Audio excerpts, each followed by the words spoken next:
11:22। Hello guys, शुरू करते मेरा নিউ ব্লগ ভিডিও। তো আজকের ভিডিওটা হবে যেই যুবসাথী প্রকল্প নিয়ে। বন্ধুরা, এই যুবসাথী প্রকল্প সবাই করেছে,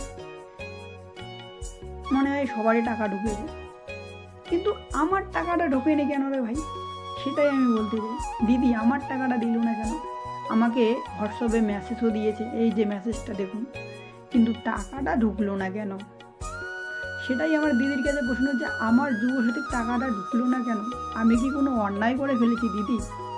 যদি আমি অন্যায় করে ফেলেছি তাহলে ক্ষমা চাচ্ছি, আমার টাকাটা দিয়ে দিন। আমি খুব গরিব দিদি, আমার টাকাটা দিয়ে দিন। সবার টাকাটা দিয়েছেন, আমার টাকাটা দিচ্ছেন না কেন দিদি?